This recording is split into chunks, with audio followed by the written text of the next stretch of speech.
All What up, right. Chris? What's good, Man, man? long time, man.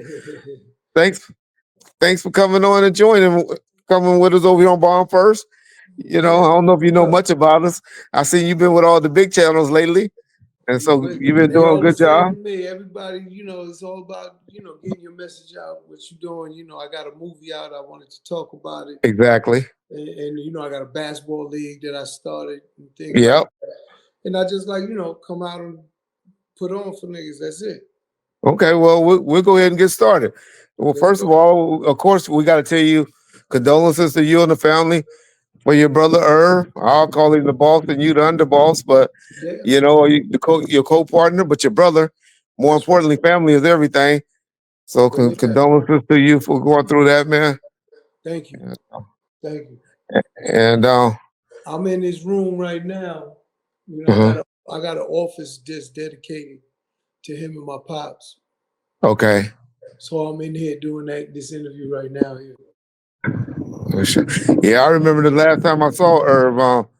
It was actually at the Four Seasons Hotel, and I was with Suge when we had reunited back because me and him had fell out for a minute when mainly when you and Suge was and Irv was running around in like 2002, 2003, and but me and Sugar got back cool at the end, went through his bankruptcy. So, and I had went over and asked her to get Sugar room for a couple of nights at the Four Seasons, Mm. and he took care of it. Yeah, Yeah, that's what's up.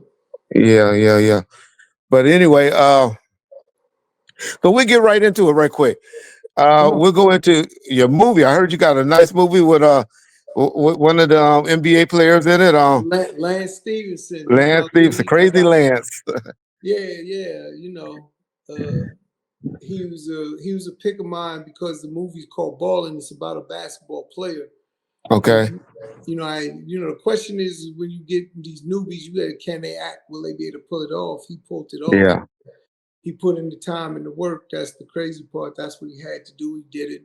And I told him it's nothing. It's no different than if you want to play basketball, you had to go put in that work. You want to act, you got to do the same thing. Correct. Is Well, and he did it. And again, we got a movie. We number one right now, 4 weeks straight on Tubi for Black independent film. Not the films they pay the money to. The ones these are the ones that like they didn't buy my film. I own it completely. Um, okay.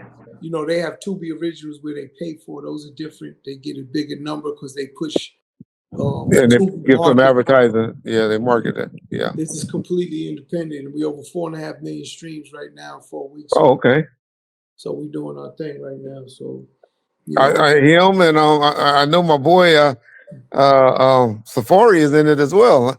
Heard he yeah, did a good job Safari. with. Let me tell you something. Safari, he's someone that for me personally, you if you don't know the man, you see him on his Love and Hip Hop and the way he's portrayed, and this dude's a good dude, man. And I hate when people don't understand or know people like that. Like he's a good person, like human being. Fuck all of that other bullshit. We're in such a fake world where niggas think they something and they not really what they are, whatever it may be. This nigga's a good, Yeah. like he's a good dude. And he was acting on Love and Hip Hop. They give you scripts basically, and when Correct. it's a reality TV show, they telling you which way to go. Correct. The producers be telling you. Yeah.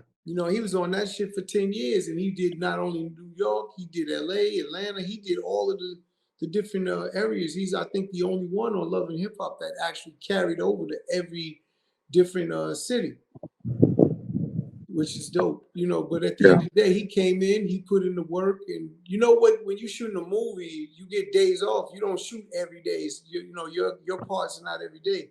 My cast was there for every day. Shout out Brenda Paulino, Rebecca Beaumont, and Trey Chaney from The Wire. That's the main Okay. five there. And Vic, of course, I can't forget Vic. She was dope too. But that's the five that really carried the movie. Those are Okay. my five main characters and stars, and they did their thing, acting and the camaraderie on the set, and just putting the movie together. Versus like music is totally different. The vibe, the Yeah. energy, the length of time. Even though it only took me 17 days to make the full movie to shoot it all, We got it done, you know. And at the end of the day, it's promotion time, and it's paying off because we're #1 right now. Already on top. Yeah. Yeah, Uh, I love what y'all did with Tales in the Hoods when y'all was doing that on BET. And I yeah, was yeah, hooked on yeah. that. And I was, You know, and Tails, my brother, that was his vision of yeah, wanting. You know, he wanted to portray the music that we make. You out west, so our first season, one of the main shows we did was "Fuck the Police."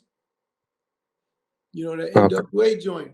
Yeah, And it got critically acclaimed. It was #1, and what he did was he switched the roles. So, okay. meaning the people in the hood was white, the cops was all black.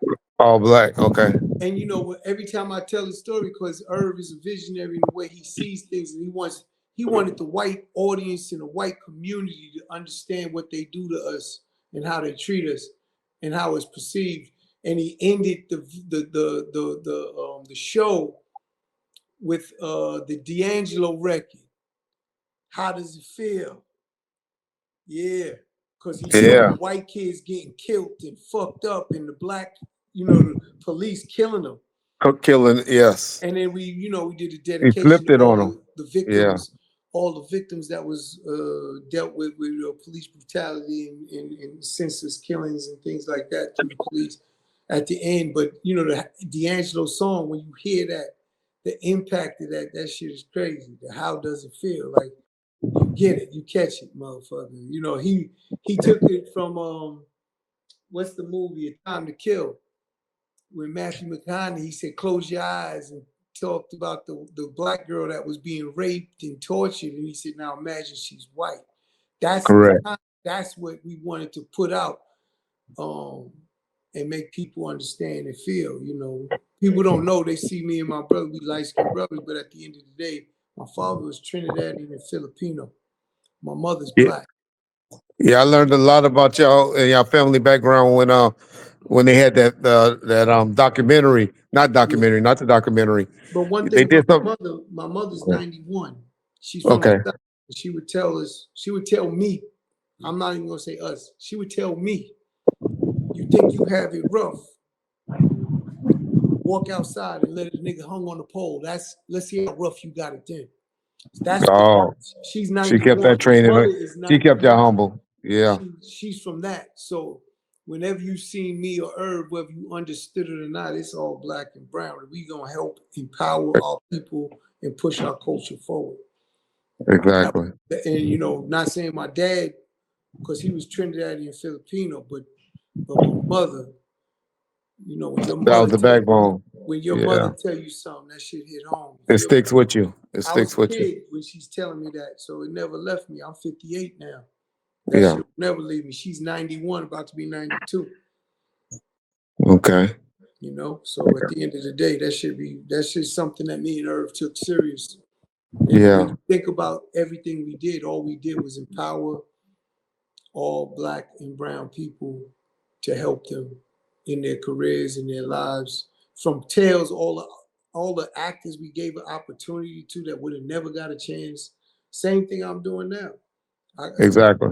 You know, what did Nip say? The marathon continue, bro. They The don't stop. marathon continue. You gonna continue just like he's doing for his brother, Black Sam. You gonna do for your Shout brother. out Black Sam, amazing Exactly. job what he's doing too. Shout out Black Sam. And Yes, sir. I Yes, had sir. the honor and pleasure of knowing Nip. I didn't get the chance and honor and pleasure to deal with Black Sam. Well, I'm sure you keeping your legacy alive. Y'all gonna run across somebody gonna make that introduction to each other. Yeah, Yes. absolutely, absolutely. One thing I gotta give you credit for, because you were one of the first ones that has a public figure that was out there denouncing everything that was going on with Diddy and saying, Oh, why is the really? government overcharging? I mean, I know people heard it now and heard you talking about it, but they don't realize that interview you did with Matt Hoffa was done prior to the verdict Even coming before in. that, even Yeah, before that, before that, I'm and gonna you keep it were all the way 100. I stopped watching when I seen, everyone was dialed in. It's like the O.J. Simpson trial, right? Everyone was dialed in. So when I started seeing, and I happen to know Cassie, again, I know Okay. her Yeah. personally, and Okay. again, no disrespect, but Correct. at the end of the day, we're adults, and she made choices as an adult. So my Correct. biggest problem with the Diddy case wasn't his charges, even though they was wrong, but going through a trial myself, watching this Ambi Crowley and Fritch guys with all of their bullshit with the kids that they raped and they're out on bail for $5 million. Diddy put them Correct. 50 and they wouldn't let them sit home. See, this is when I say this might be over our intellectual head in the sense of what's going on behind the scenes that we're not aware of. Because there's no fucking way that man, a black billionaire, locked up for these charges that sound like domestic violence, that he didn't get the Yeah. right to sit home and fight from home, from the comfort of his home, with his family around him, to fight for his freedom. And when I seen that, that was the biggest thing to me that said this is such bullshit, because aside from the fact that it would sound consensual, she said she loved him. Like, Correct. wait, she's saying she's with it. She's always with it. Yes, okay, everyone has a headache every now and then, but it don't mean you ain't with it. You might have had a headache one night, but the rest of the night you with it.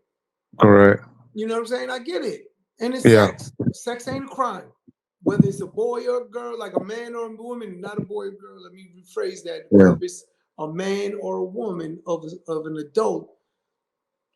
And again, when I hear a male prostitute and you paid someone to have sex with your partner as a man, and it's a female and you're getting another man to have sex with your partner, I understand this. This is America. Yeah. This is America. Yeah. This I is think what what this a lot country of was us are built scared on. of, Like, Chris. what I'm saying is, we protect the women. We don't protect the men. Correct. Correct. I ain't never seen a man be protected under these rules. This is what we do for women and children. Like, that nigga was getting paid to have sex. It wasn't like he was fucking some whack ass, ugly ass brother, or was being forced to do it without Correct. his I acceptance. Come I think on, we like, were what all are we tricked really though. talking about? And that nigga's on the stand. What kind of sucker shit is this? Yeah. I think we were all tricked though because we thought we were gonna hear more drugging and kids involved, and we didn't. And I think Yeah, that's why. I But you agree. had the foresight to see through it. I again, being because I went through a trial, Yeah. I gave benefit of the doubt. See, most people won't. They Yeah. just assume, they put it right to it, like you just said. And me personally, I don't want it, because I knew how bullshit they was talking with me.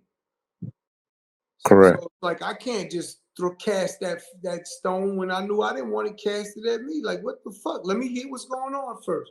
And when I Yeah. heard it and I got into it, I was like, this is real bullshit. And that man was supposed to be home to fight the case at worst case scenario, no matter what. He was Do supposed to you be think he home. would have took it to trial so quick if he was free though?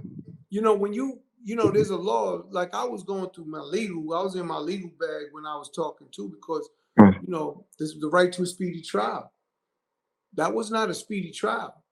Mm. And if they're going to hold you, see, this is when I said, how come his lawyer wasn't saying, we want a speedy trial? Why are you giving them time to set up and be ready to come at you if they're going to hold you without bail? Yeah, they did continue. Now that you say that, they did continue it once or twice. Yeah. You understand what I'm saying? This is, Yeah. to me, from a legal standpoint, I'm like, what are y'all doing? See, this is when I say they might have something we don't know about. Maybe there was some political things that he was dealing, people that he got tapes of and we don't know about, that they're not exposing, just like in the Correct. and shit. You know what I'm saying? You Yeah. got to read between the lines, because some of these things just didn't make sense for him to It have makes such sense a to why they great legal. charge. Yeah. You know what I'm saying? For him to have a Yeah. legal team that's supposed to be so good, like, what the fuck, nigga? That's the first. Like, let's get to it. Don't set up, nigga. I'm ready. I didn't Yeah. do shit. Let's go. Well, a lot of people say Puffy beat the feds, but I always say no, no, no. The ones that really beat the feds was the Lorenzo brothers or, Yeah. or the Gotti brothers. No, that's a big fact. And I Yeah. tell everyone, when I hear anything about it, I said, they offered us amazing deals that I don't think one Correct. 1% of the world would have not taken. Correct. But the reality is, I just stand on a certain thing. And I never forget when my lawyer took me outside to explain what they're really offering, and he can't protect me and guarantee me a win with 12 people of my peers in this fucking corrupt system. Yeah. As I And remember, it was nothing but like a year or something like that. Were they trying to take any of your money no, though? they gave me the last offer was no jail time, me or Irv, Oh, zero. Okay. but we had to tell on Preem. Oh So they yeah. without a story, they wasn't letting that go down. And I said, "What do you want me to tell on a man that I have no story to tell on?" Was And Supreme already in custody? yes, and then I told my lawyer, I said, if God has it for me to go to jail and fight from inside out, then that's what I'm gonna do. He started crying when I told him that. Oh wow. Well, Yeah. that probably made him Jerry fight harder Shotgun, once he best lawyer saw. in the world. I know he passed now. God bless Jerry, but Jerry was amazing. They called him the Superman in the courtroom. He was unbelievable in that courtroom. The law he knew and the way to approach it, the way he made the jurors feel, the prosecutors, he was killing them. The judge Yeah. started quoting them. I've never seen nothing like that in my life. How much did that trial cost you? Well, about 15 million? Less than 15. It was over 14 though, but we paid for everybody. Yeah, People always okay. talk. I heard little rumbles with Preem, right? And Preem had to pay a legal aid lawyer. That's because they made us stop paying his lawyer. Okay. Robert Simmons was our attorney for him. Shout out Robert, he's an incredible attorney Yeah. also. And we had him, and then they ended up getting him. He went to jail because of his activities for some of his other clients and things of Yeah. that nature, but they forced him off that case. What are you going to do when you're under a trial and they're forcing you off things? What do you Correct. want me to? How many people can I fight at once? Yeah. The bullshit you hear when you under that duress is like you can't even respond to people because it's so slow. Exactly. Well, I know that feeling when y'all. I still see that picture when y'all walked out of the courtroom. I know that was a feeling, boy, a feeling, a feeling. But yeah. Yeah. I told the prosecutor right before the jurors came in, they hit that door, all rise. You know what I'm saying? And they tell you that's when the verdict was coming in, and we knew. I told that prosecutor, Carol Pacoy, I said, "You took 3 years of my life. I get it back today. I knew I was gonna be innocent. There's Yeah. no fucking way God had me going through this shit like that for helping so many people I helped and took Yeah. Yeah. I- She got how all did you nervous. She feel? turned all around. It was crazy. I want to do that whole movie scene, like because I'm in the movies now. I want to make that movie scene with that trial alone, like nothing but drama. There's certain things in that trial. If I explain what it was, we had to get an extra room because that's how many people showed up every day for us. Okay. Here, look, you talking about Diddy? He didn't have that. But yeah, You know why? Because they thought kids was going to be involved. they thought exactly. People don't want to stand next to someone that they think is a pedophile or fucking with kids or Correct. raping girls. They don't want to stand next to you. We'll Yeah. stand next to a killer. Yeah. We grew up with him. We stand next. Yeah. Go to court for this nigga. We knew he murdered all. Where we coming to fucking support you, nigga. It's all good. But Yeah. you crossed that line, and that's what people didn't understand, and that's why none of the celebrities came next to him. Only Yeah. Kanye. Only Kanye. Yeah. Only Ye. And again, shout out Ye, but that's the reason I do hear it and understand. No one's wanted, but I had such love and support. They came out, they had to have a whole nother room. But inside of that trial, there was a day that my pops stood up on the prosecutor. I told my pops, if you move, I'm gonna have to go to jail for real because I'm gonna fuck these Yeah. niggas up. Yeah. Yeah. But she was laughing. She was laughing in the courtroom. And she called the Well, bailiffs over, and I told the bailiffs, "You touch my pops, it's on, nigga." it's on. The whole courtroom stood up. All my niggas was ready to go crazy. Like Yeah. I'm telling you, the movie is crazy. If I make the movie, all my niggas stood up like what? Like going crazy. I had another crazy story. She was enamored with the nigga Phil Ivey. I managed Phil Ivey. I don't know if you know who that is. That's the poker player. Okay. He's a black dude, poker player, best in the world. Promise you. Go Google him if you don't know him. Look him up. Shout out Phil. Yeah. He's there every day for my trial. She goes crazy. She turns and looks at him like, "Oh my God, is that Phil Ivey? What is he doing here?" I told Phil, "You better go take one for the team, nigga." Say it ain't nothing but a misdemeanor. I'm telling you, the court scene for the trial was unbelievable. All the things that went on, and then when you mention when we won, if you look at my face, I'm not really smiling crazy. The reason I'm not is because my mother she couldn't stop going, like making this noise. I thought she was gonna have a heart attack that day. Okay. And I'm like, Mom, yo, we won. Relax, calm down. She's like, I mean, couldn't stop. So I was more concerned about my mother Your mother. Okay. than the win. Irv was Yeah. all in the win. That's why he come Yeah. out, legs up, holding the Lloyd. Like he's all in. That's a big relief, man. Oh yeah, Well, the you know relief it. was, Yeah. listen to me, the relief was there, but the chaos that's going on, I always related to the Bronx Tale. If you remember when they killed the Sonny. Yeah. He's like, and Collagen run in there and he's looking and everyone's laughing, but this one guy, he's not laughing. That's how I Yeah. felt. I felt that Well, way you with always my been the mother. serious one, Christo. You always been the Yeah. low key, sit in the background, Yeah, quiet, yeah. low key dude. It's Yeah. weird because it's funny. I said in the interview with Math, I told him, I said, shout out Math Hoffa. I said, I feel Irv's with me right now. If you understand, because I never wanted to do this shit. I just want money.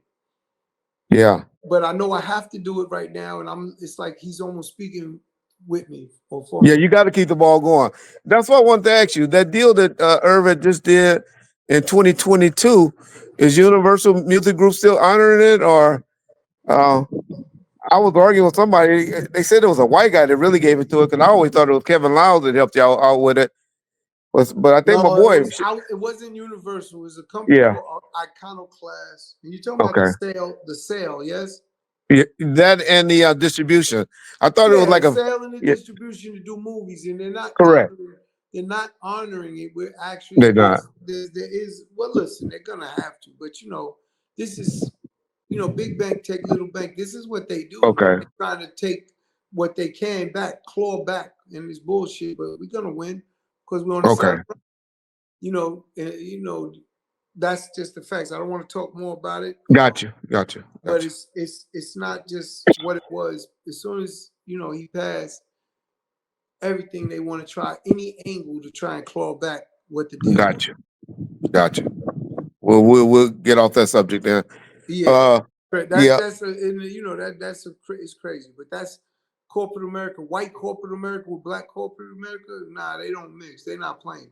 If we talked about Diddy, the Diageo shit has a lot to do with it. yeah, I have an expression: pigs get fat, hogs get slaughtered, that I always keep in my mind in corporate America.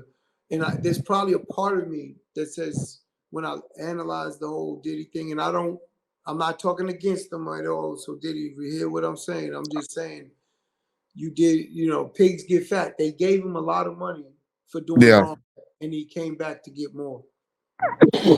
So Right? then they feel they get greedy So like now a hog. Huh? that's when that expression comes into play. A pig gets fat. They said, here, they gave you a bunch of money thinking you being a pig, but still, here you go. And you like, wait, this is the real I number. want more. Yeah. That's not the right number. This is the right number. Now you're a hog. They looking at you like a hog. And I feel they came at him with all of this shit. Wow. Yeah. Yeah. Well, it's obvious if things that don't come up that, these people are alleging in these civil suits, and I'm glad Vlad is starting to call them out, and meaning that attorney Busby is saying, hey, it's obviously you lied. You're full of shit. Where are these suits at? These are vultures. These are culture vultures. These are niggas just laying on the sideline waiting, ambulance chasing niggas.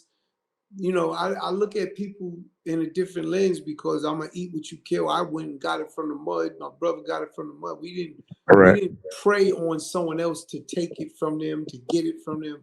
And that's what most of these people, that's how the only way they know how to do it.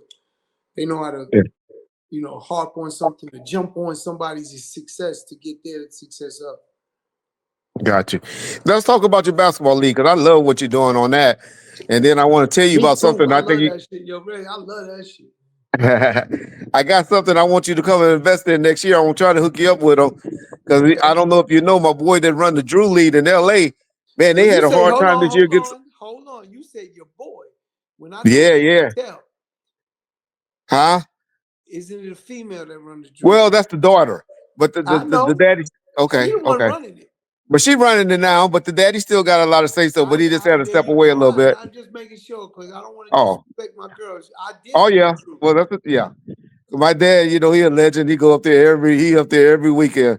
But Okay, so you know about the Drew League and all they're going through because she had to make it happen because they were having a hard time getting sponsors because everybody had kind of dropped them, but they made it happen. And I was like, So man, I have a company called Clash TV. okay, It's a live streaming company. We was live streaming the Drew League with all the games okay, and bringing them sponsorship and things. And then all of a sudden, the NBA gets in and says, "No, you can't stream it. We have to stream it." And okay, they only let us do the women, yeah, which gotcha, again don't garner the attention, and then you can't get the sponsors. And then they had an issue with the signal, so the Wi-Fi solution always was a problem. The live stream, you gotta have a real good bandwidth for Wi-Fi so you can get that stream out clear, crispy. And so that's how come we don't still do it. But we definitely was in business okay, with for over a year, almost 2 years. We did it with the Drew before it ran out with the NBA. okay. The Well, NBA you be know about them, blocking. so they would They have reached block out when to they you. see niggas do shit. They blocking.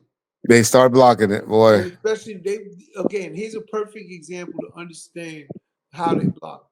When you see all them NBA players pull up, they threaten or lean on the Drew and say, well, if you don't cooperate, we'll block them from being able to show up. You tell me Correct, what NBA player is going to come pull up. If they get hurt, they're not going to have their contract. correct. It's not worth it.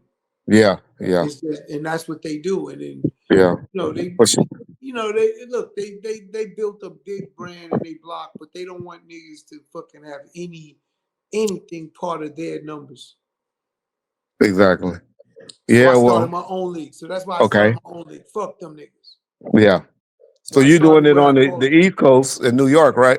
yes, but we're looking for investors. I put up the money, and me and a couple of my partners we did it, and I built out a business. I beta tested it first. So when you think of Okay, why did I beta test? I'm 40 years inside of street basketball. First and foremost, okay, I helped build Rucker with Greg Marriott, okay, God bless the dead, and I helped build Dykeman with Ken Stevens at Dykeman Park with adding in value. Now these dudes are the founders that did all of this blood, sweat, and tears. I just help with certain little decisions that help move the needle. So I'm very aware of what it takes to build out these brands and these outlets. So I've seen it from ground floor to where it became and where it's at now. And I have the blueprint. I understand it. So I said, when I look at the NBA, you get 64 jobs every year. That's it. yeah, 64 opportunities. And now with the emergence of international play, out of 64, let's say 25 or 30 goes to overseas players. oh, yes, So now you're losing that 64 down to half, let's say. Let's just call it half. You're getting 32 players from the think of all the colleges and all the players across the country that are playing D1 basketball that can't get to the NBA. That is nice. And then yeah, if you don't have the right agent, you have correct, to go overseas, you miss that opportunity. Now you're working at McDonald's or something as a manager. No, Enterprise, because they have a program for like collegiate athletes as a okay, manager or something, and you're not really chasing your dream like you used to in basketball. To yeah, me, I open this up in New York because there's so many players I see in the parks that I'm in that is D1 players, led the nation in scoring, all of this shit in college basketball, and now they have no job. correct.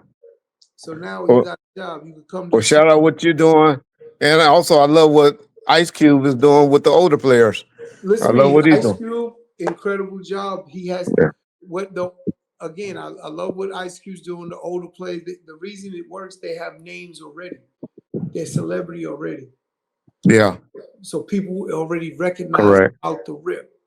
Yeah, His challenge, in my opinion, is 3-on-3. It's not as exciting as a 5-on-5 fight. correct. Yeah, run up down the court. Yeah, You took away, I told Ice Cube, I said, you took away two things that make basketball basketball, which is your fast break and your dunking. You don't see dunks in the 3-on-3.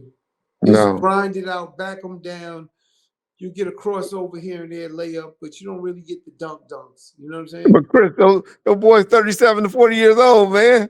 I understand that, but it doesn't mean they have to be. You could get a young player at the big That's three. true. Yeah. So it's still an opportunity for these collegiate players that didn't go overseas to go play there but it doesn't matter who's playing in 3-on-3. Yeah. It's very hard to get dunked on in 3-on-3. On 3-on-3. Yeah. And Yeah. the physicality they play. Yeah. You know, when they let them play, that to me is the scary part because they let them play so physical and they're older. Yeah. So, you know, that might lead to injury. And I hope not. I'm going to knock on wood because those are a lot of my homies playing in that shit. And, Yeah. Dwight Howard almost messed it up for him, boy. He was about to knock somebody out. oh, he was fighting with, what's his name? Lance. With your boy. Yeah. Yeah. Well, I don't think he would have knocked him out. I got you. I don't think Dwight's tough like that. He don't have the heart, but he got the. He's he a seemed big like dude. he has the physical. Listen to me, he's big and physical, yeah. Yeah. But you know. Yeah. I'm glad. I see big trees fall all the time. That ain't nothing to me. Like that's true. They just that's make a true. they just make a lot of noise when they hit the fall. When they fall. Yeah, okay. Well, we definitely not gonna talk bad about Lance because he was a Laker for a minute, and I like Lance when he was over there. Lance will make them dance. Come on, man. I don't know, but I found these. Hey, Google, stop. Sorry, my Google tripping. Okay, go ahead. Jumping in. Yeah, she shut up. She wanted to. I wasn't talking to her. I haven't talked to her in a while, so she wanted me to talk to her. Yeah, they get like that. Yeah. Okay, so we talked about that. So, hey, I'd like to do over here where the people, because most people just do interviews, but we just take questions. I want to. My partner John is on the phone, so I know he got a few questions he want to ask you about, and then we're gonna take the questions. And go ahead. Any question we hear, that's what I'm doing. You talk. Okay, appreciate that, Irv. Any questions? Any questions about the movies? Even better. If you've seen it, talk about it or whatever. That's even better. But any questions? I'm a businessman, so I really take pride in educating people in things that in the business. Yeah. Okay. Somebody wanted to know if you could speak a little more about when you guys were going to do the distribution, the Lucky 7 distribution or whatever. With Suge. Yeah, with Suge. Again, the complete transparency on that. It didn't. It's like as soon as it got started, conversations, it ended. The feds came in. It's weird. Now, myself, with my brother, with Jay Prince and Suge Knight, we probably had just a couple meetings in person. The rest was through phone calls and just trying to get it solidified. And the premise was Suge would have the West Coast and get the artists and the record labels on the West Coast to be part of it. And we was getting labels to pay. It was basically, you know what this is? It was basically, we was going to get or form a union like the Teamsters, basically, and then create a distribution inside of the Teamsters for the people in there. So now we could give them a better share of the music that they're creating and making. But when you think about music business, it's a lot of marketing dollars you gotta be ready for, and that's what we was gonna get from the labels and have them get a small piece, but still be involved. Yeah, and there's some people I've been arguing with on YouTube that thought they wanted to blame Jay-Z and Diddy and all of them for going back and telling. Would you clear that up? It was just you three. Yeah, correct. Jay wasn't inside that. It was and again, if you go get I think it's The Power of Respect with Jay Prince's book, he talks about it in the book. He doesn't mention it with Jay-Z. Exactly. He totally agree with you. So it's not just me. You could go hear, Suge is locked up, but Suge would say too. It wasn't Jay. It was us three. And correct. That's what I had always heard as well. Now, but the main thing, did Irv tell Jay and Dame about things? Of course, and Biggs. Yeah, we spoke. That was family. But yeah, gotcha. Just tell him what we doing, not like he's sitting there like, oh, I got. It wasn't like they were at the table involved. Correct. No. Okay. There was an incident with that you talked about on an interview I saw at a hotel where Suge tried to, and you and Suge had kind of, you had to back him down a little bit. Do you remember that incident? Can you talk about that a little bit? Yeah, okay. Look, I don't harp on the negative. And me and Suge gotcha. Became very that play, in my opinion, is what made me and Suge get very close. Okay, got closer. Gotcha. We got closer behind that. you know, he probably didn't realize who I am and maybe some of my capabilities from that Correct. standpoint.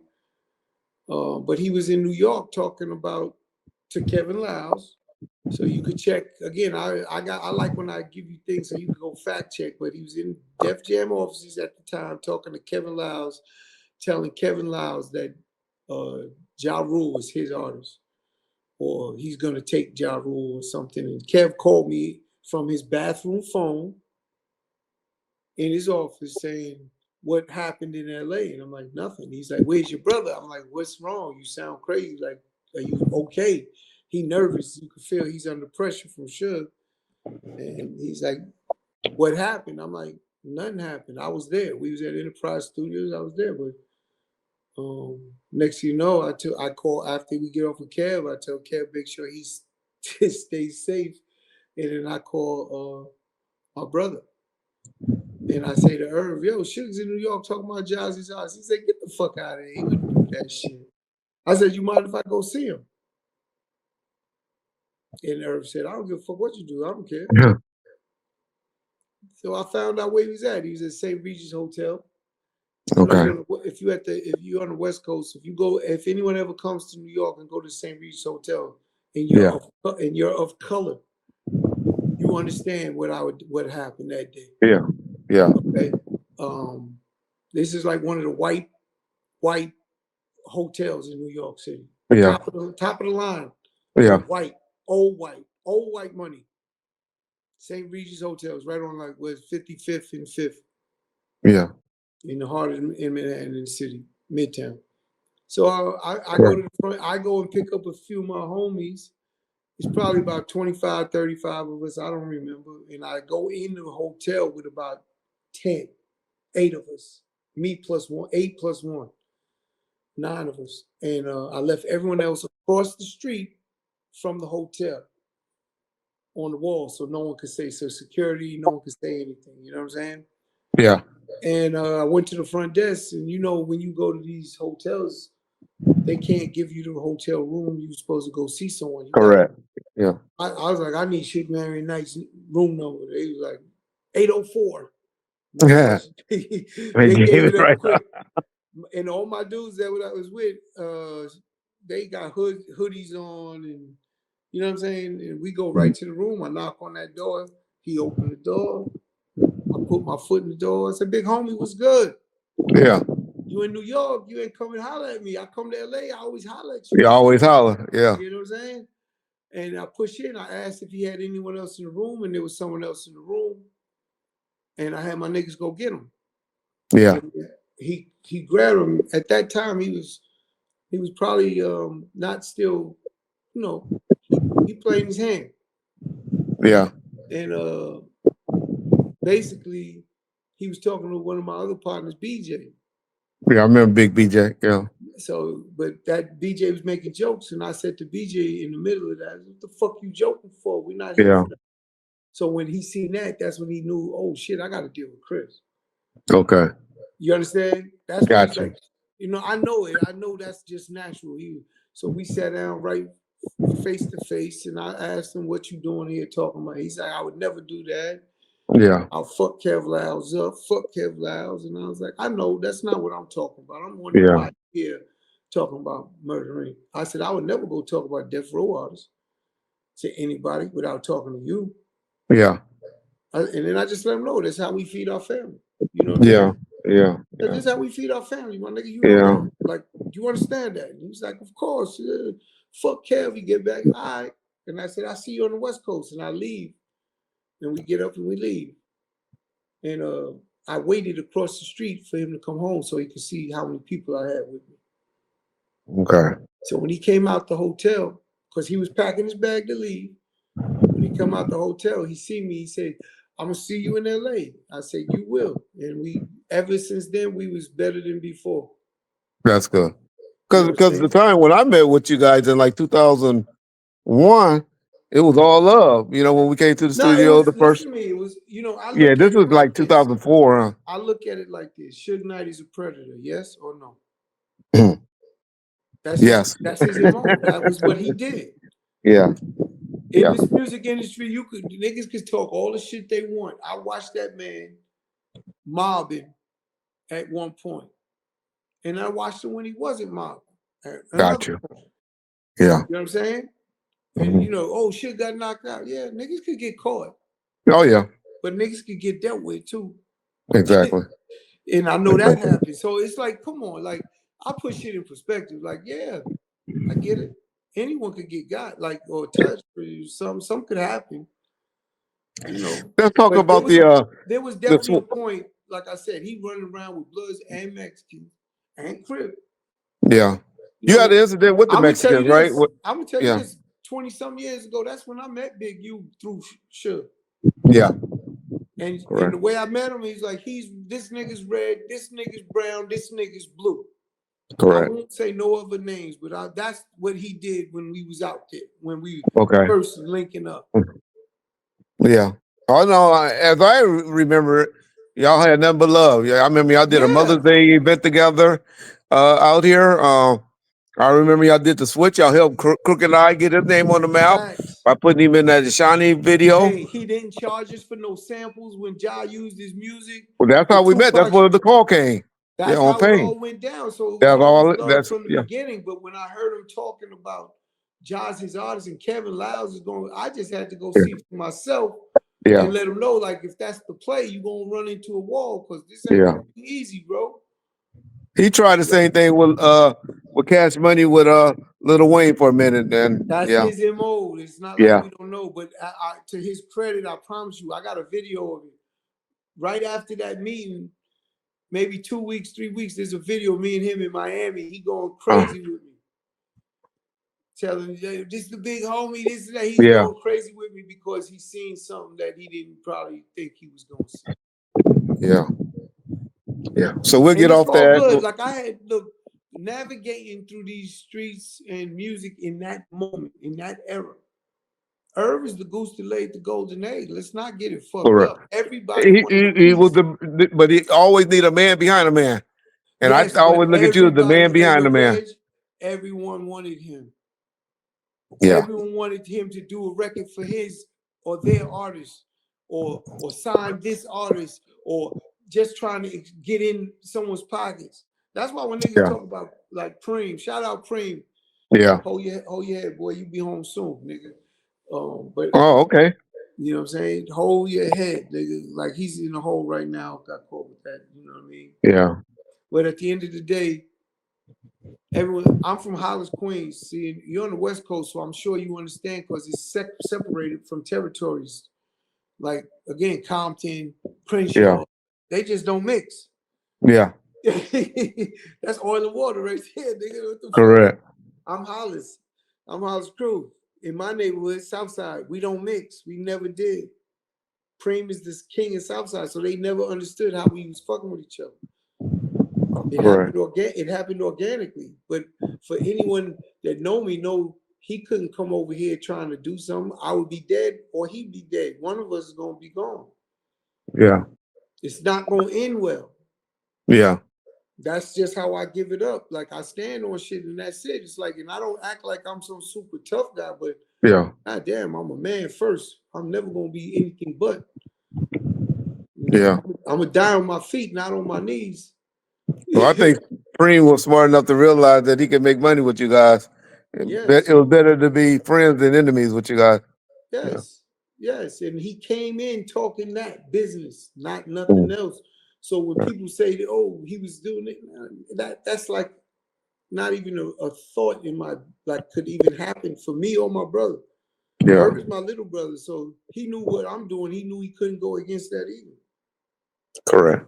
So it was not even an issue. It's like, and Preem, to his credit, never, not once, moved anything but appropriate and accordingly. And we became really brothers. Like we became friends in that capacity, just like you would have done it with anybody else in a normal fashion, exactly what developed and how it went down. Correct.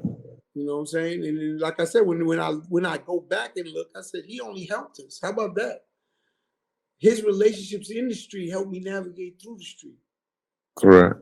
You know, I can't discount that. Like, fuck out of here. That nigga got niggas out of shit that niggas, not me, but let's say Jay-Z.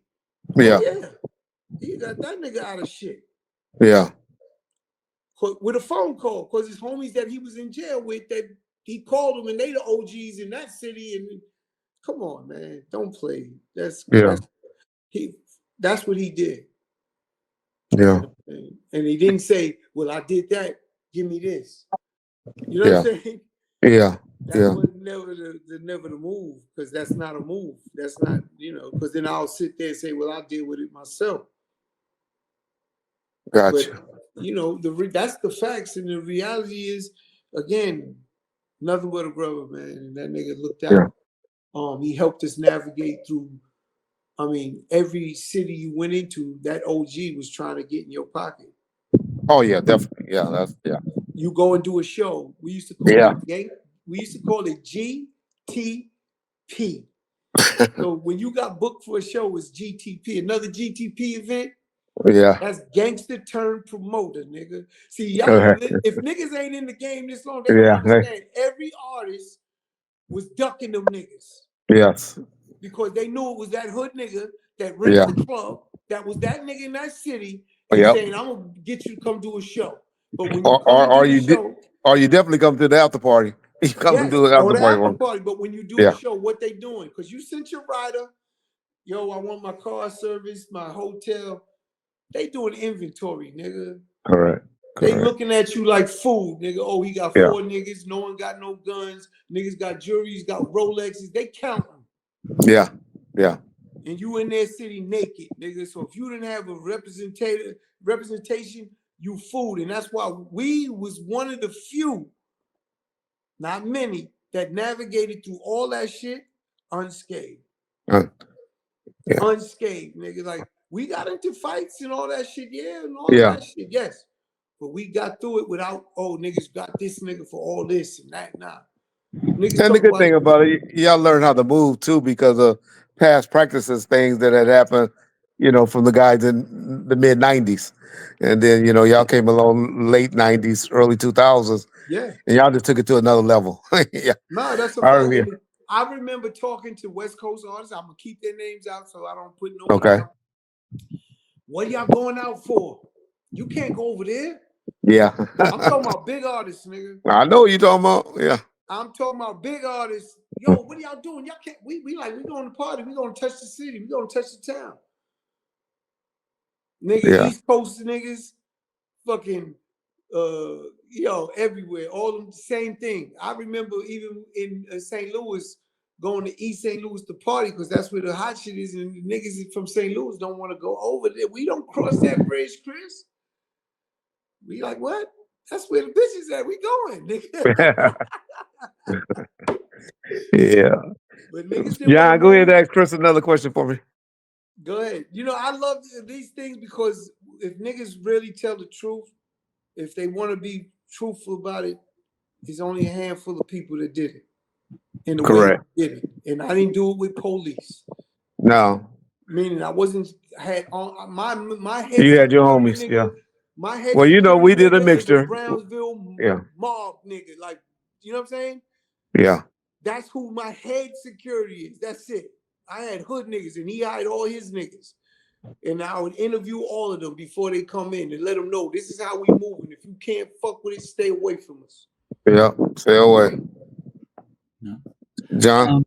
Can you talk a little bit about the Nas situation when he was gonna potentially sign, and then you guys did the pledge song and all that? Yeah. Whew, yeah, that was a big deal because that fucked up Irv's relationship somewhat with Jay-Z. Just to tell him that he wants to sign Nas, and Irv told Jay, yeah, it's good business, and Jay was like, this nigga gotta be crazy. I could only, Jay's so cool, right? That when Irv said it, we went to Baseline Studios. Irv's like, we gonna see Jay, we gonna tell him we gonna sign. I said, Irv, you bugging. Like, Irv, you bugging. Nah, nigga, this is business. He ain't got no beef with that nigga like that. Irv just made the record super ugly. I don't know if everyone knows that. That diss record super ugly that Jay did shitting on Nas. Irv produced it, gave him the whole thing, and Irv produced it. And then that's after that, Nas made Ether, and then after that, Jay made Takeover or whatever, right? But that's what really started escalating at the height, that super ugly diss record. And Irv thinks that Jay is gonna fuck with him and be cool with Nas being signed to Murder Inc. and it's good business. You know, in hindsight, Irv realized that was his biggest mistake with Jay. One of his biggest mistakes with Jay. Yeah. You know, and Jay didn't say nothing.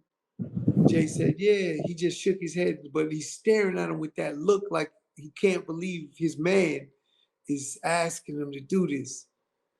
And he looked at Irv and was like, yeah. And Irv turned to me, I told you. And I'm looking at Irv like, are you crazy? You don't see this nigga's face? You know what I'm saying? And Irv's like, Yeah. I told you it's just business. He ain't mad. It's not, you know, on that kind of time, that beef, it's only rap. Yeah. You know, and I could only imagine Jay if he was to ever talk about it, the hurt he felt. That he really felt. You know, Jay-Z got record. Look, I'm gonna give you even deeper. Jay got a record on it's on the I challenge you to go listen to it. It's on the Streets Watching soundtrack. And he says in one of the songs, I forget, I'm bad with titles and names of songs. He says, gotta consult Irv Gotti, y'all. And then Irv comes in and says, heads got to roll. He removed that after that Nas shit. So it doesn't After the exist. Nas. So he didn't want to consult Irv Gotti no more. But he used to be, that's how deep this shit is. It's mentally deep. Like, you feel me? Like that. Just think what it takes for him to go back to his original, the master of that record, and say, take that shit off, remove that. Yeah. Ja gave Jay one of his biggest hits, didn't he? Well, he didn't, you know, look, a fair exchange is no robbery. Ja was coming up. He gave him Can I Get It at the time. Yeah. It was definitely one of his biggest hits at the time. Jay got bigger hits now, but at the time, correct. Yeah. It was definitely one of his biggest hits. But, you know, did it help Ja? Of course. That he's fucking on a record with Jay-Z that's in the soundtrack that went #1 and all of that. Yeah. The money that got spent behind it is business. So, you know, I don't never like to say it like you just said it. It was a fair exchange. But did Jay want that beat? And Irv had to tell Ja, as the nigga he is, was like, what? No problem. I'll make another one. Ja's a hitmaker. Niggas don't put Ja in the right class or category. Ja is one of the one-of-ones in this music industry ever. He wrote records for rock and roll groups, pop groups, R&B artists, everything. He's the first one, in my opinion, that broke away with the females singing on the hooks. Okay. Versus doing that now. You getting Nate Dogg, replacing Nate Dogg. Drake don't do that today? Yeah. You tell me which artist didn't jack that shit. Yeah. And again, it's their version and it's all good. I'm not like, oh, it's Ja. No, nigga, that's, you know, nothing's original. Everything comes from something. All I'm saying is no one says that's how it come. I know I physically heard a Lil Wayne record that he never released.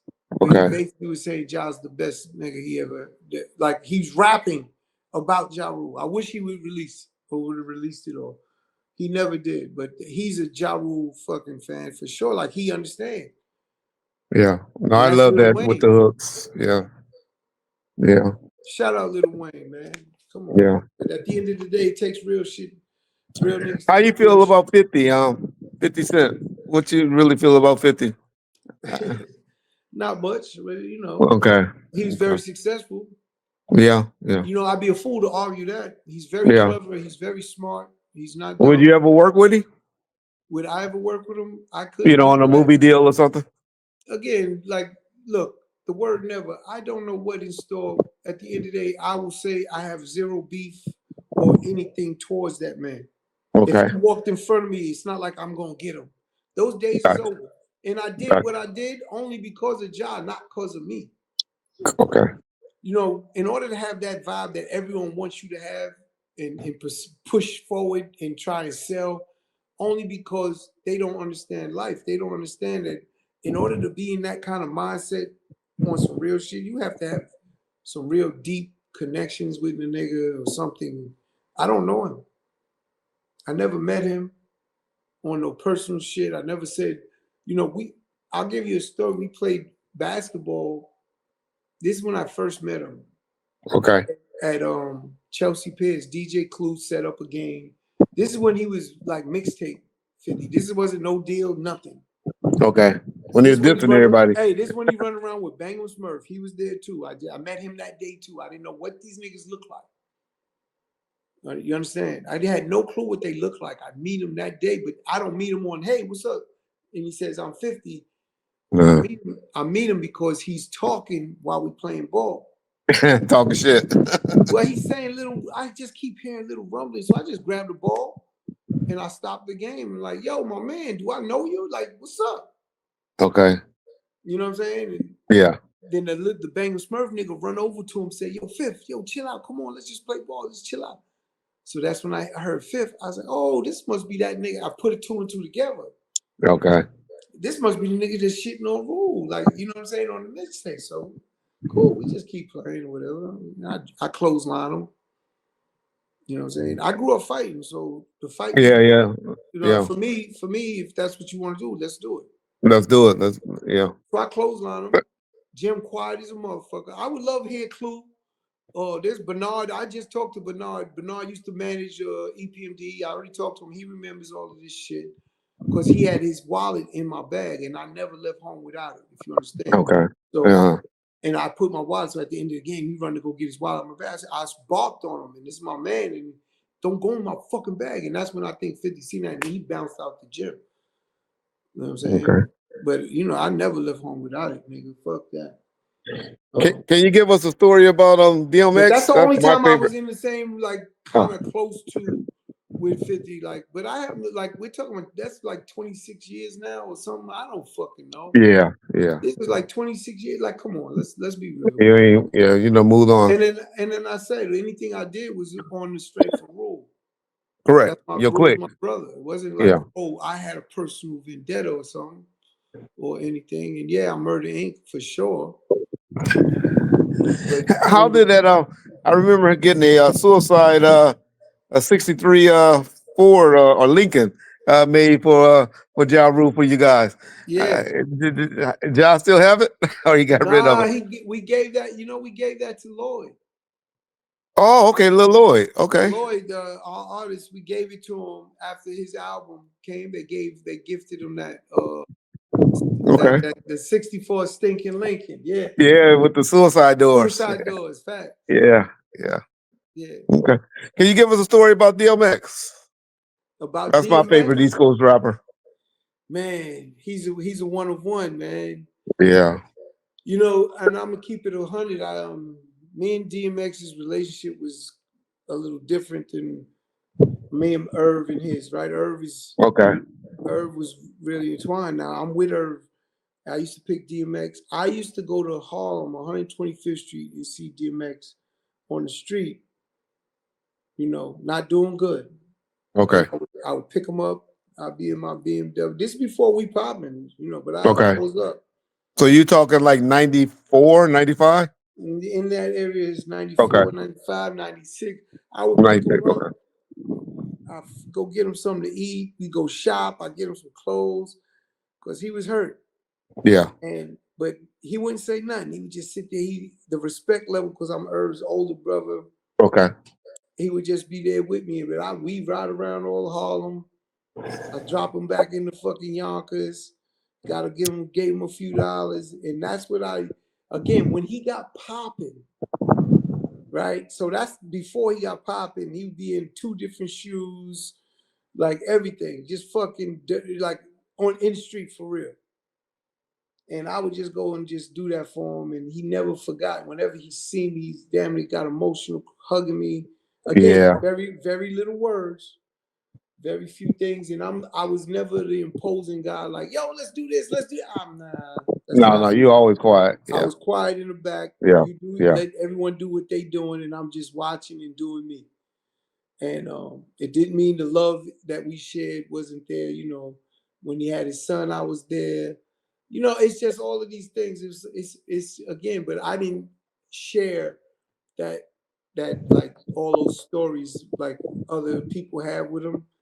Okay. My shit was more on the silent side, and I would be I wouldn't lie and try and make something up. That would never be me. Gotcha. But, you know, I'm telling you, but the love and admiration both ways was there. Gotcha. Let me ask you this, and I'm going to touch on a touchy subject, but I just got to ask you: people that to reached out to you or the family for Irv, like a J Lo or Leo Corn or any of them. Did any of them reach out, do anything extra? Any of them that you disappointed? I'm sure Ashanti probably didn't call, but did anybody that For you the funeral, disappointed that didn't show any love to him for his services, or just reach out to the family, send some flowers, send a donation or anything like that? the amount of the amount of we didn't ask for money or nothing, so Well, of that course, yeah. so it's like I don't know if that's what you're implying. No, no, well, just They all love, they some type all of love. offered they all expressed an outpouring of love, and Okay, there's okay, good, anything if there's something they could do, let correct. let me know. Not all of them, most of them. Could you say who did and who didn't? Just so I we'll don't. know who showed love, or you don't want to offend no one. I don't. I really don't. Okay, well then no, yeah. I really don't. Because you know what? I just Everyone think did. people like Leor and J Lo and all of Leo, them really if over. you Leo did, he showed up. Okay, he did show up. Good. Leo actually went to the hospital before her passed to see me, Okay, which okay, not everyone got to do because it was okay. private, and I don't even know how he got past security, but he did. White Jew, but okay. Yeah, yeah, Yeah, it has its privileges. yeah, yeah. But he Yeah. definitely got past security and everything. Jay, phenomenal. Sat there the whole service, didn't budge. Everyone say, "Oh, he's not gonna go. He's not gonna do it." He did everything, Okay, okay. everything and more. So I'm mad at my. I was mad. My nephews and my niece didn't allow him the opportunity to speak. Mm. Right? Yeah, that would have been big. Yeah, that would have been They big. was they're doing the service, but the reality is someone like a Jay should have been offered at least, and he was not. And Yeah. it wasn't my decision. It was the kids. The kids ran the whole service. Okay. And even when I got up to speak, if you heard my speech, the first thing I said is I'm going to apologize to them because they told me 2 minutes, and there's no way I could be up here for 2 fucking minutes. Correct. Yeah. And that's how I started my speech. I said, and I don't have nothing written, so you're gonna bear with me. I'm just gonna run through. Yeah. And that's how I handled it. But that 2 minutes, and I told them afterwards. I said it fucked me up because I'm thinking I gotta hurry up to get off the stage. And I'm like, what are we hurrying for? This is the Yeah. moment. This is the moment you're supposed to give them. Yeah. And so it kind of offset things, but they didn't ask Jay to talk. And that to me was crazy. He was there the whole time. And, Okay. even after that, calling and checking in and making sure and offered anything, of course. And, Yeah. again, in those times, what are you going to do, man? Yeah. Did Deb and Irv ever get divorced? Was she still the wife, or were they? No, Herb been divorced from his He wife. got divorced. Yeah. Okay. Man, he been divorced. This is, again, all of that. It's all, everyone trying to put 2 and 2 together when they don't even understand what's really real. Yeah. And, I had and liked it's him on that fine. It's reality fine show. because that's Yeah. what the public does, right? Yeah. That's what they do, and then you don't want to be public with everything. That's personal information and everything. Yeah.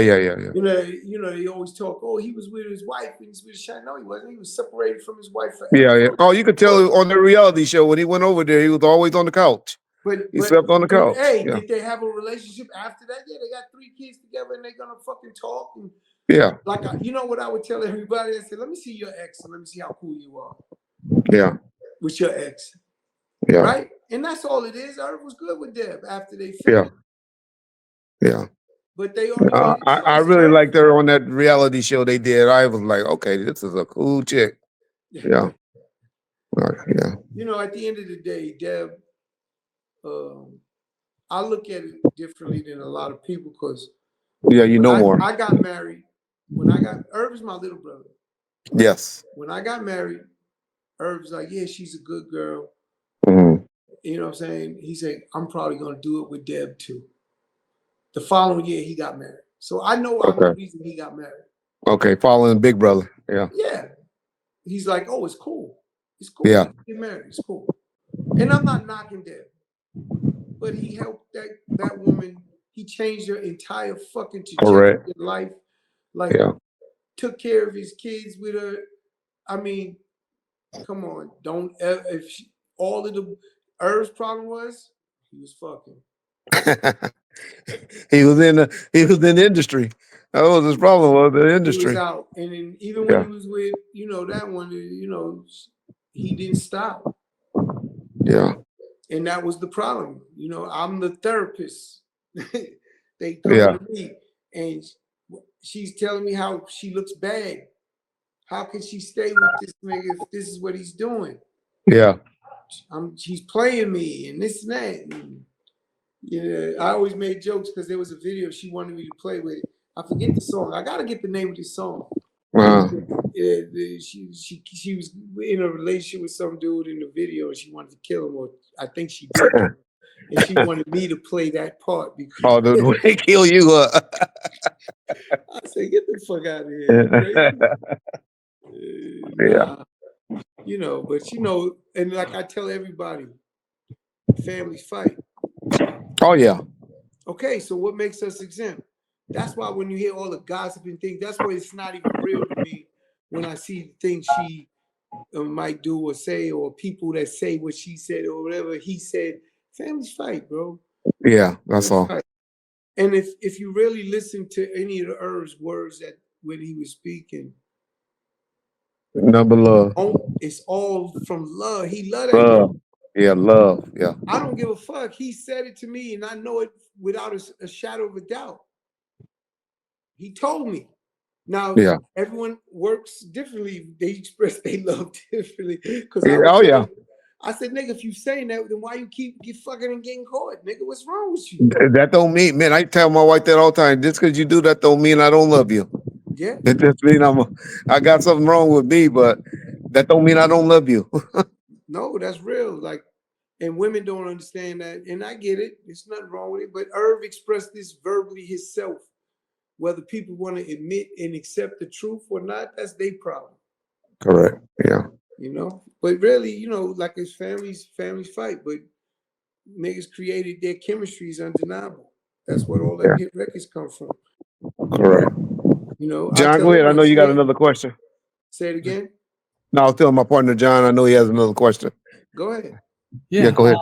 Much like Death Row, when Suge renamed it to The Row, you guys renamed Murder Inc. to The Inc. Can you tell me the logic and some of the reasoning why you guys went that route? I'm speaking for my brother and myself right now, completely full transparency. We was told by Vivendi, the parent company of Universal.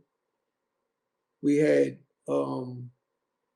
Leo Cohen, Russell Simmons, and Ben Chavis. I don't know if you're familiar with them, all saying we have to change the name. It was the worst decision we made. We was under pressure. Like, I would never call the Inc. It's Murder Inc. It came from a good place, not a bad place. This is when they don't understand our culture and the way we talk and think. The Inc. came from the mob, the real Italian mafia. It was Arts and Entertainment Channel, and it came on the screen. That's Albert Anastasia and Lucky Luciano. They was called Murder Inc. There was 4 of them. I can't remember all of them. It was 4 of those mobsters that was called Murder Inc. But they was making what? What were they doing? They was making hits. Okay? It's a play on words. It's double entendre. And that's Irv went crazy for it. And every time I tell the story, I get goosebumps. Yeah. It wasn't from a negative place of him wanting to be a fucking gangster. It just matched already the persona, and it matched what we do in music. We make hits, Yeah. and they made it like it was. We had the But they same made it like it conversation. was so bad because the feds was coming in. Vindy, they're like, "Why are we answering questions about Murder Inc.?" And they own Universal for Vindy Yeah. at the time, and we're flying to France to talk to these execs over there about the feds, not Yeah. Vindy. Which is the water company, y'all. That's Vindy, the one that took over Universal. That was the water company, and they did the same thing with us after our judgment was corrupt. The jury came back and pretty much told us we just don't like the name Death Row. Yeah, We just want to put y'all out of business.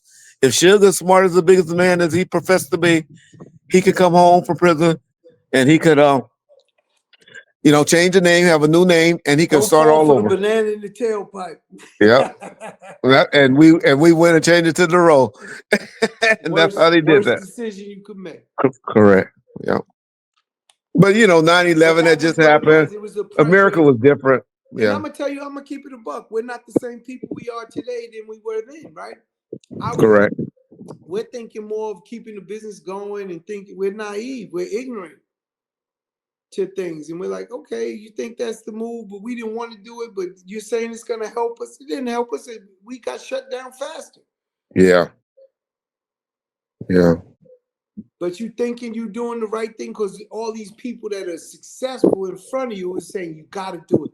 Russell Simmons was like, we're gonna make a funeral service or perception service in every city and put the word murder in the coffin and put it in like we're gonna bury that word murder. Fuck out of here, nigga. Niggas get killed every day, Yeah. Yeah. Oh my god, Well, that is crazy, man.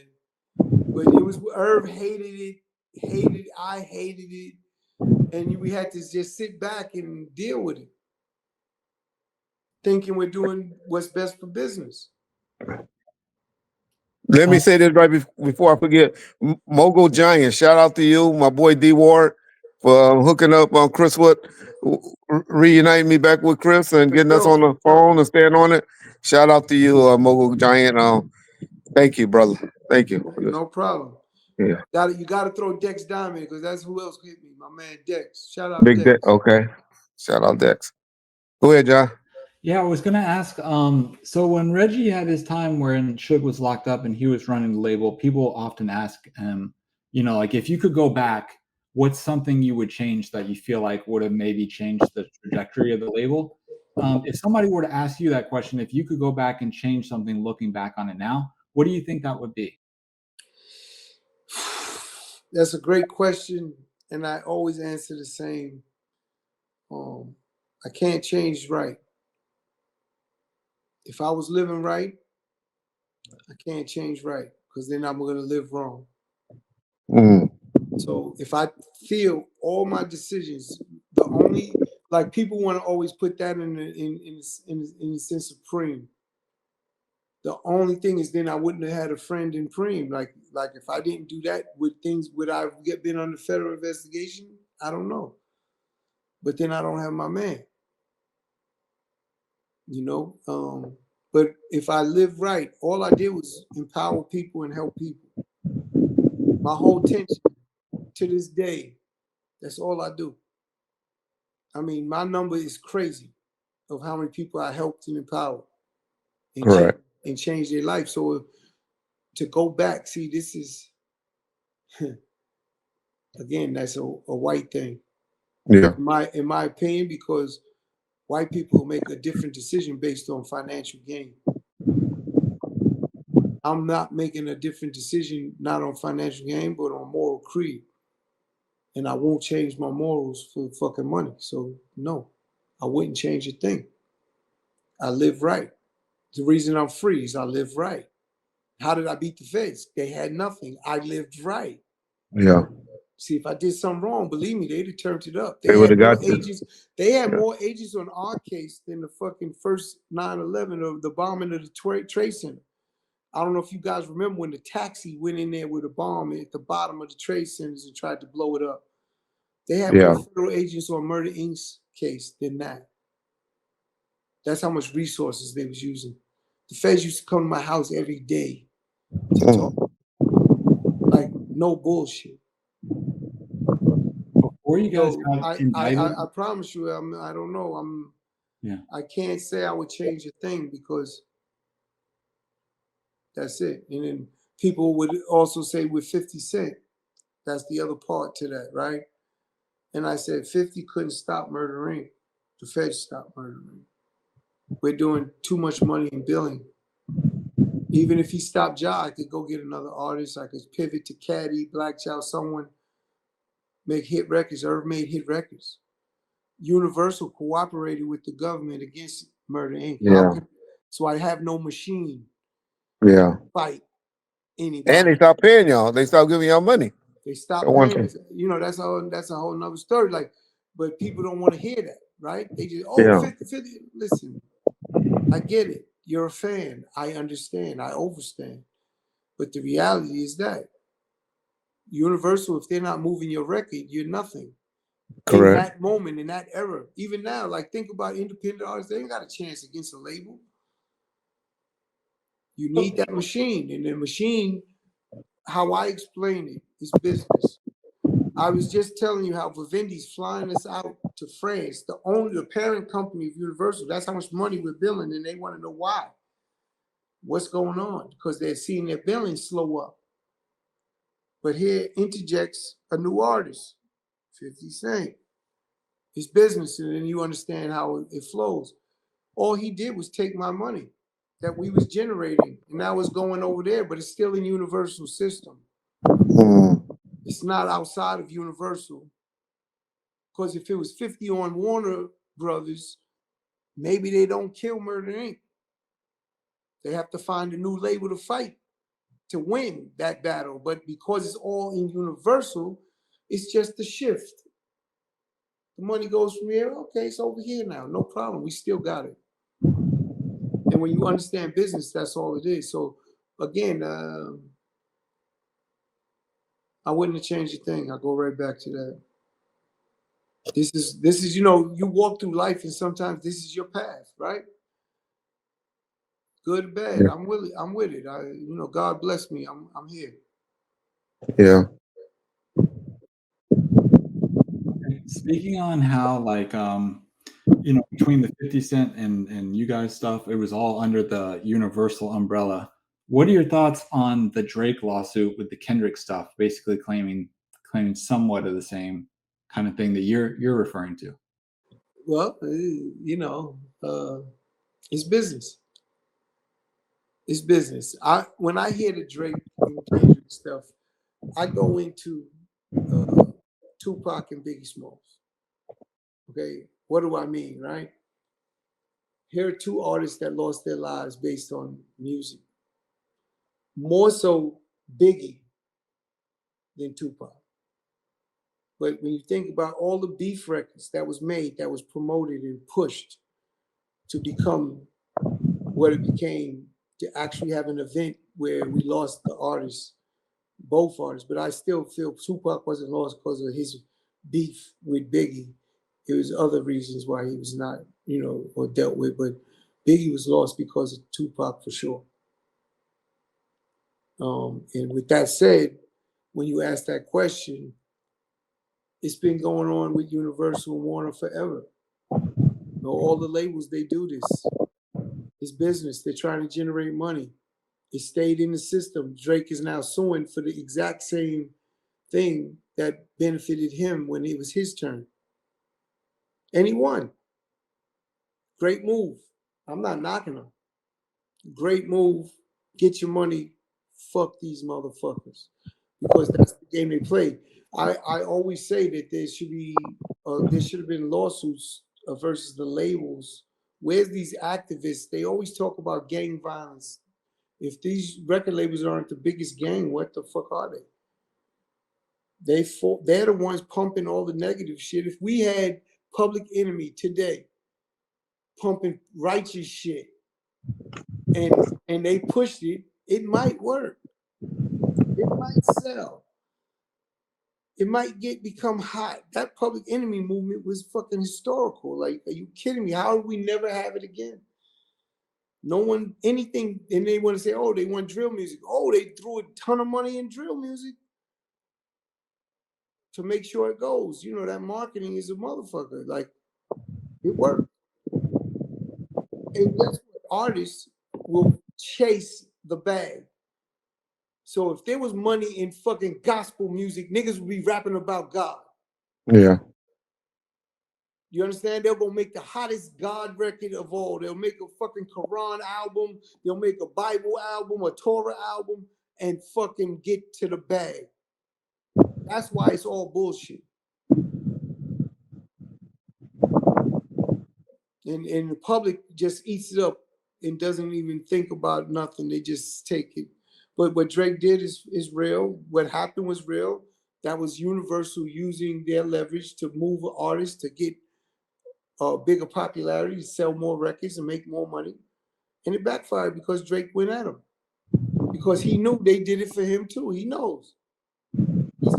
He cannot argue that they don't use the same muscle and force when it was his turn before the beef. It's just that beef shit leads to a different animal. But go ahead. Go ahead, Reggie. Okay. Yeah, I was listening. So we talked about Crooked Eye for a minute. There was a rumor that was said somewhere, and you could tell if it's true or not, that y'all was gonna do something where like Crooked Eye was gonna come out on Murder Inc. and Ja Rule was gonna do something on Death Row. Do you remember hearing something like that? There was definitely toying around trying to help Suge Get Crooked yeah. get things moving, and there was definitely conversations about doing things like that with Crooked. Irv really liked that nigga. Like he was like, yo, and when Irv sees something, you don't know what it is he might see until he exploits it, right? It could be something small that he just sees that he's like, when I make this big, it's gonna go crazy. And he had it. I'm not gonna front. Crooked Eye, shout out Crooked. He was on that nigga. Like he really fucked with Crooked and wanted that nigga to blow. Look, the proof is the remix. He put Crooked right next to Ashanti. Correct. He wasn't when she doing was that on with top no of the world. artist, bro. Yeah. He wasn't gonna do that with just anybody with her.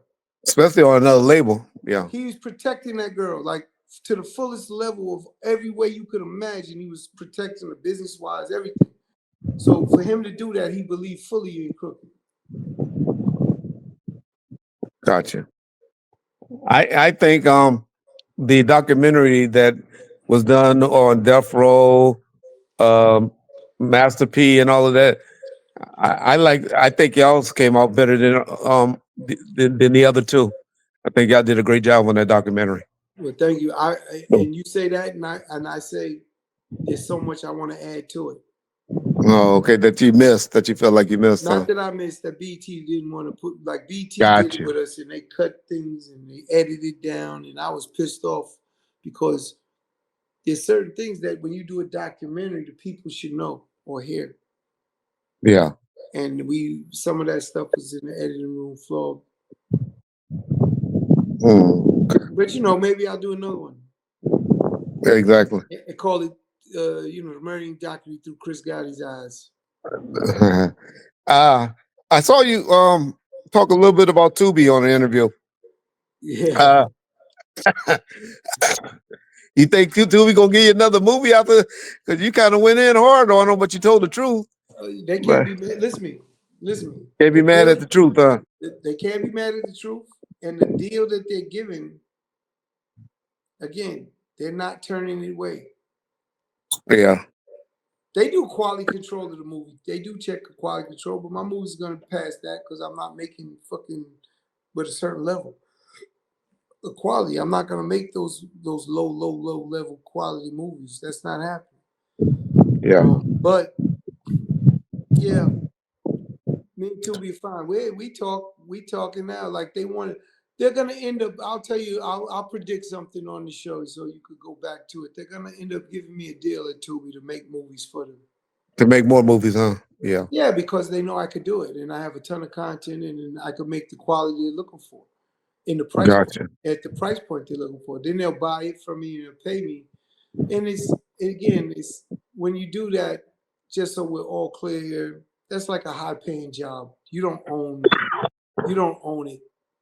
Correct. Yeah. I'm about Once they ownership. give you a I'm about deal. ownership, but what I would do it for is my team. I would let them eat and let them eat. So that's why I would do it. Yeah. But I'm already talking to other companies and different distributions, and they all it's inevitable. It's my first feature balling. You know what I'm saying? Doing very well, and they see that. All the execs see that. They're probably like, "Who the fuck is this?" And they see it's me. Yeah. Got to deal with me and talk to me different. Yeah. So at the end of the day, I'm doing something right now that no one's doing with all the promotion. Like this here alone, you don't see none of these filmmakers out on these podcasts like me. Correct. All right, so then they're gonna say, "Hey, he's a different breed." He's working. He's getting out working it. Yeah, I'm bringing my hip hop. I'm bringing that hip hop mentality right into this movie shit. You know, when you think of hip hop, the beginning days. See, I've been blessed to be from the lowest level to the highest level in hip hop. And when you get to see that and understand that work ethic and grind is not like any other business. I'm in so many different businesses. Hedge funds, and insurance, and just different. I'm an entrepreneur in so many different businesses. It's basketball team, you know. So at the end of the day, I get to see all types of executives and how they move. Yeah. There's none better than hip hop executives. Hey, Chris, one of my moderators, Almighty Trey, I want to ask this question. Were you there the day we met at the studio? Were you at the Enterprise studio that night when we first came over there? You were there. So I was outside. How about this? Preem was there. That's why I was about to ask you. That's why I asked you, because he wanted to know if you got any stories from Preem and Suge meeting and talking that day. Okay, so when he comes, Preem is with us. We got about 20 guys. Suge comes in with about 50 to 70 guys. Yeah. That we didn't have that many. I'm gonna tell you, you had more than me. And I had 20. We didn't have I had 20 and you had more than me. So you got 40. Okay. You had at least double of us. Okay. And it was Mexicans and Bloods, from what I understand, that you had with you. And when I'm sitting there, Preem calls me over because he didn't know. This is the first time he's really getting to meet the nigga Suge. Yeah. And he's Suge like, was only out 3 days at that time. I know. He said, "Yo, what's up?" He's like, "Yo, what's up with this nigga?" He said, "Why he come with so many dudes?" And Preem, Suge said, "They here for us. Don't worry about it. They here for us." So Preem turns to me and says, "Well, I'm gonna post up because I'm gonna take care of us too." I don't trust these niggas. And what happened? Let me just stop you right there to tell you how the meeting came up. Posted up, making sure all of these dudes that y'all came with was righteous. Yeah. So that's why we wasn't inside talking. We making see. I always was on the outside. I used to wait outside the club while Irv and John go inside to make sure they get out safe. You know what I'm saying? Yeah. So if something was going on, they just hit me and I'm at the front door. Yeah. Yeah. I remember we was all standing outside for a long time. Matter of fact, I remember, I don't know if you saw her, but Beyonce came to the studio that night. She was working in one of the other studios. Beyonce, she, yes, I'm not going to say nothing. Beyonce came. She came, But anyway, But, okay, well, so there you go. But I remember, I'll tell you a story right quick. Almighty Trey. Do y'all know Crooked Eye wore Preem's fur jacket in the video? Yeah. With that he was in for Ashanti. That's right. Preem let him wear his fur jacket. Yeah. That chinchilla. Yeah, that chinchilla. People didn't know about chinchilla then. We only knew about we didn't know about the chinchillas yet. Yeah. We was moving around with so many dudes from all over, man. That's why I said the movement we had was it was special because that video shoot, I had my Detroit dudes, I had my Houston dudes, Chicago dudes, my LA dudes, and New York dudes, all there in that video. It's crazy. Let me just correct the story on this. We wasn't running with the Mexicans yet. It wasn't no Mexicans with us that night when we came to the studio at Enterprise. Well, we hadn't hooked up with the Mexicans yet. What were they, Mexican Bloods? Oh, you know what? It might have been the Booyah. No, I don't think the Booyah Nah, I Tribe was know the with us yet. Booyah niggas. I know Nah, the they wasn't with Booyah us niggas. yet. They wasn't with us yet. They wasn't I don't there, but remember us not messing with them. no Mexicans yet, though. Yes, you was. I promise you, it was Mexican. We had Mexicans with us that night. It was Okay. brown and it was brown and red. I promise you, because again, Uh-huh. and Suge would let me know these are brown. He would tell me. Okay. I didn't remember us having And we Mexicans stayed with us. outside. Me and Preem stayed outside that day. We was outside posted up, making sure y'all wasn't Yeah. on no funny business. Yeah. No, well, actually, not Chris, Irv had called because Jimmy had gave him the number to the office because they want to get that song cleared for Yeah. Pain. And Yeah. and so I answered the phone because most people didn't know Suge was home yet. And so I was like, I went and told Suge, I said, man, Irv and them want. He said, where they at? I said, they in Burbank. He said, tell them we're on our way. Yeah. That's crazy. And then that's how it went. Yeah. That's what's up. History. Yeah. History. Yeah. That's history right there too. Yeah. And ever since then, I always knew y'all was all cool. But okay, well, Irv, I ain't gonna take up too much of your time. I know it's late on the East Coast. And man, I called you Irv. I'm sorry, Chris. But man, I'm so used to it. You believe me? It's what we are. Irv we get called Chris, and I would get called Irv all the time. the 1-2 punch. Yes. Yeah. We used to say the Malachi brothers. I don't know if you watched Laverne and Shirley. They was on that TV show. I remember the two brothers, the little short one. Yeah, they had the curly hair. You remember? If one don't get you, the other one will. That's what we would say. Okay. But man, we really appreciate this. You blessing us with this interview. Born first, baby. That's what we do. We born first. I appreciate it, brother. And you want to do a movie with your Tubi once you get your Tubi deal?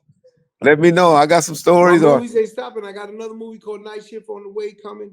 Already shot in the can. We about to get distribution. I got another movie called Cuzzo. It's Cuzzo 2. It's part 2. We shooting that.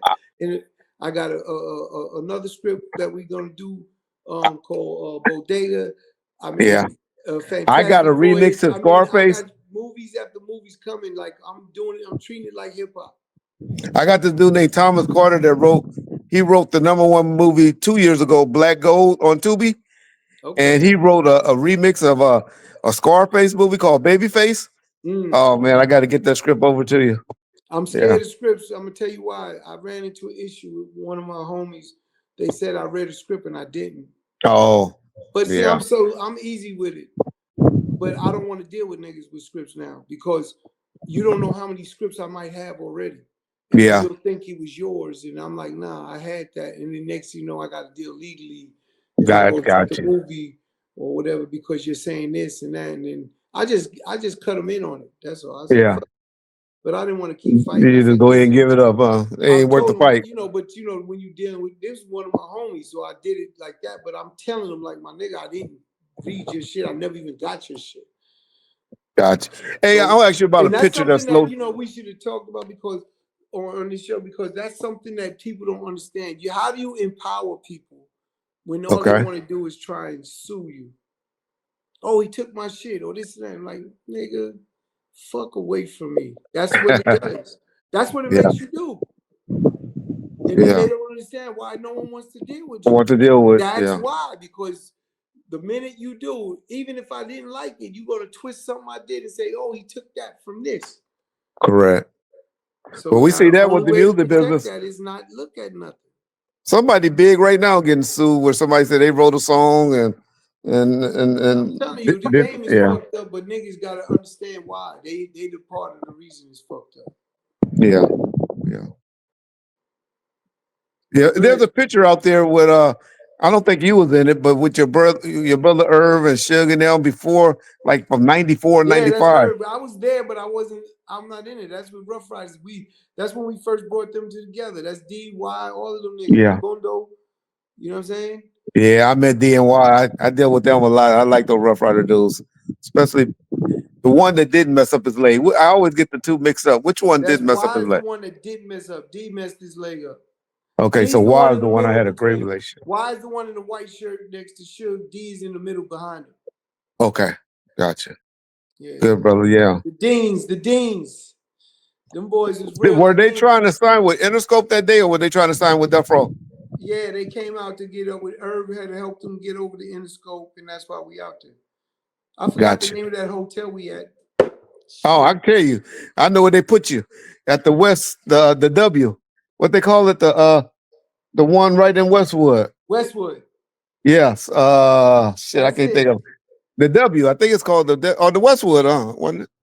It's in Westwood, whatever the one. Yeah, it's I don't remember the the name of it. If you said it, it's I'll the like to say W. it. The W, I forget it, but Interscope But used to yeah, hide everybody there. that's when we was Yeah. out there. We brought her. That's when we got Suge. That was actually the first meeting of us with Suge officially. Okay. But we Yeah. didn't do business with him. We just met him No. because he met up with D and Y, Yes.